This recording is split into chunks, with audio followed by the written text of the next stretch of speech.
he helps me set up the videos. Really helpful. Hey guys, what is up? My name's Tyler Blah, and I am a post-bone marrow transplant vlogger and final year medical student here in Sydney. And this is my channel where I essentially share my experience about and through all of this, and hopefully talk with you about your experiences if you're going through this or know someone going through this as well. So for the YouTube algorithm, if you could please remember to like, share, subscribe. Now let's get back into the video. For today's video, I thought it would be, well, a really interesting topic to kind of look at where I am now post bone marrow transplant, because in fact, I am now 18 months post bone marrow transplant. And well, actually, to be fair, I'm probably at like, I think 19 and a half months post bone marrow transplant, but that doesn't make for a very good video title. So I've stuck to 18 months. I figured that's a pretty significant milestone, so a video sounds like, well, a pretty good idea to make. So I'm at 18 months post bone marrow transplant. I want you to quickly, before you continue watching this video, if you are in a BMT, have had your BMT, or are coming up to a BMT, tell me what stage you are right now down below in the comments. Now, my unique experience, I think, around this 18 months post bone marrow transplant is that this is actually a really significant milestone. The main reason being is that, well, I'm really having to like kind of calculate when my bone marrow transplant was, and then not only that, calculate when I was diagnosed. I suppose in the past, I was really used to just being like, oh, 3 months ago, or 6 months ago, or even a year ago, relating to either the cancer diagnosis or the transplant itself. But I've reached a stage now where it is so far in the past that I'm having to kind of count back and calculate, and that is a pretty surreal feeling. I think that definitely marks us to be, well, one of the most significant things around here, to be honest, and I'm so happy and grateful to be here. But it's just one of those weird things I've just recently come to notice, because of course when people are asking me questions about, you know, when was I diagnosed with transplant, chemotherapy, even just in follow-ups, I'm having to really kind of calculate when that was. And it's a pretty nice feeling to finally be at that stage where I'm having to calculate it, rather than, you know, it being so recently in the past that I can just call it off the top of my head. So that's one of the weird things when you reach this kind of milestone. It's it really becomes, you know, a part of your past, which is a pretty good point to be at. Now, of course, one of the main reasons why you'd want to click on this video is to understand, well, you know, 18 months after a bone marrow transplant, how is it, you know? Particularly, what are the side effects? Now, to be honest, everyone's side effects after transplants are so unique. And in that, everyone's experience is extremely different, and mine particularly. Now, a very common side effect after transplant is something called graft versus host disease, which is essentially where the transplant that you get, so that bone marrow, starts to react to your own body, and so you kind of get this cycle of inflammation and reaction to essentially the tissue that's gone inside of you, and that can cause quite a few complications. And it's a really common thing that happens after transplant, not only bone marrow but actually every transplant, and that's why we go on long-term immunosuppressants. However, I actually haven't experienced any graft versus host disease, which kind of puts me in the rare percentage of people after a transplant, so I'm really thankful for that. But I suppose in being in that, well, that rare portion of people that did not get graft versus host disease, I instead got a lymphoma in PTLD, which in itself is a very rare occurrence, and I'm not going to say which one is better or worse. I guess it's just I was able to avoid GVHD, which I was very thankful for, but I guess in turn I also was able to get PTLD as well. But thankfully I got onto a clinical trial, which really fixed all of that, and I am so thankful to be here now because of that clinical trial. And well, so far we have no signs of that lymphoma, so, you know, it's kind of 2 cancers in remission now, and it's a pretty strong feeling to be right now where I am, and I am beyond grateful for that. And a really interesting fact I thought I'd share, this is kind of the medical student in me, because, well, I am a medical student. Whenever you have any kind of organ that's transplanted, you tend to be on a lifelong regimen of immunosuppressants just to prevent you from essentially rejecting that organ. However, with a bone marrow transplant, it's the only transplant where you're not on immunosuppressants for the rest of your life, because the bone marrow transplant, or stem cell, depending on however you call it, that actually replaces your immune system. So the concept there is you don't need to stay on the immunosuppressants, because the transplant itself effectively replaces the thing that was causing it. So it's kind of a really unique fact that, it's the only transplant where you don't need immunosuppressants, which is kind of a really interesting thing. It's not to say that it's the best kind of transplant, because, well, the normal requirement is a blood cancer, so that is a pretty steep thing to meet in the first place. But an interesting fun fact I thought I'd share with you all, and I like fun facts, so I hope you enjoyed that too.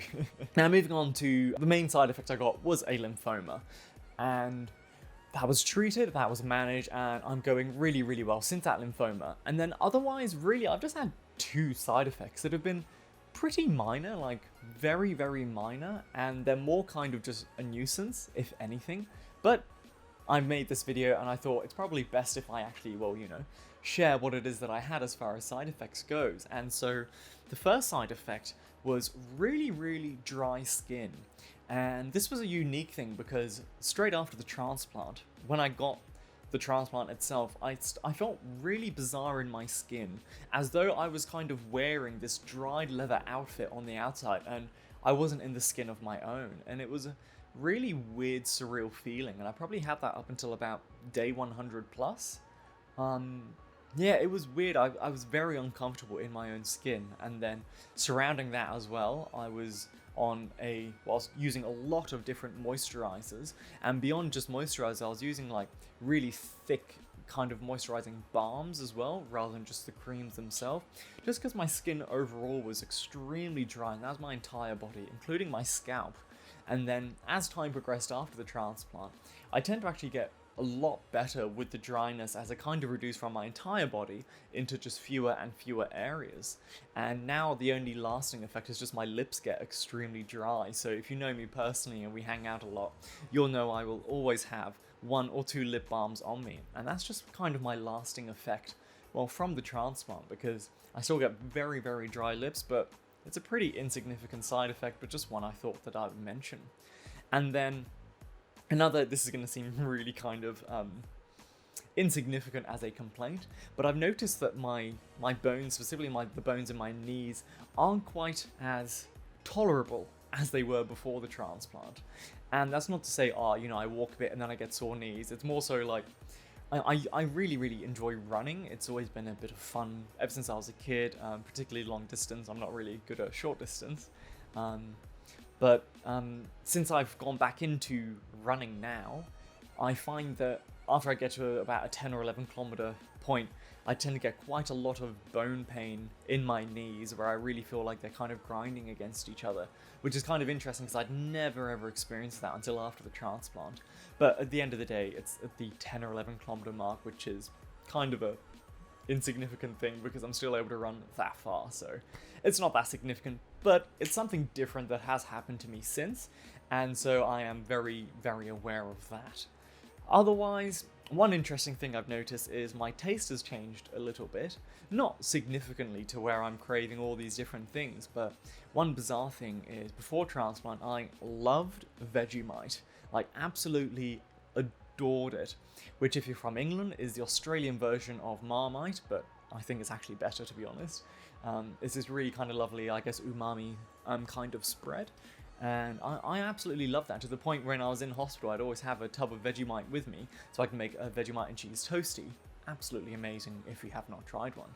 And post-transplant, it's not that I don't enjoy Vegemite, it's just I don't have the cravings for it, and I just don't really eat it anymore at all, which is just a bit bizarre. But once again, these aren't really major complaints or major side effects, they're just kind of things that I've noticed that really are a bit different since the transplant. Otherwise, look, I'm feeling really quite well and really quite confident in myself. I've been getting all of my vaccinations, and that's really, really kind of an exciting point to be at as well. The only remaining vaccinations are the live vaccinations, so that's things like your measles, mumps, and rubella, and so I can't wait to get those. They'll be coming soon. It's just I have to reach 2 years post bone marrow transplant, which there'll be a video on as well, and I'll probably combine that with the vaccine as well. And then I'm close to, well, as close to normal as possible. But to be honest, right now where I am, I feel really quite normal already, and really lucky and fortunate. I'm very thankful for where I am right now. It was a hell of a shit fight, to be honest, as I'm sure you can all relate. But, you know, here I am now, and I'm smiling and happy to be here, that's for sure. So, that's really my update. 18 months post bone marrow transplant. Life's going good. A few niggling complaints, but they are really insignificant. Otherwise, I'm really kind of getting back to life, well, as close to normal as possible.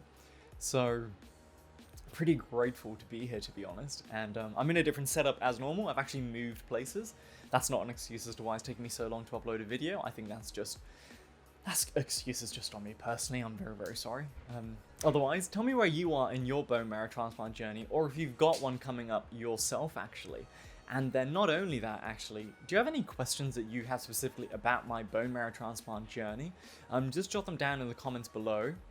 And otherwise, look, it's been really, really good to chat to you guys again. And please, if you haven't already, like, share, subscribe, and throw all of your comments down below. And I can't wait to chat with you all in the next video, and hopefully do a few more like this. And I hope the audio quality's been a bit better. So, I look forward to seeing you all in the next one, and I'll talk then. Bye!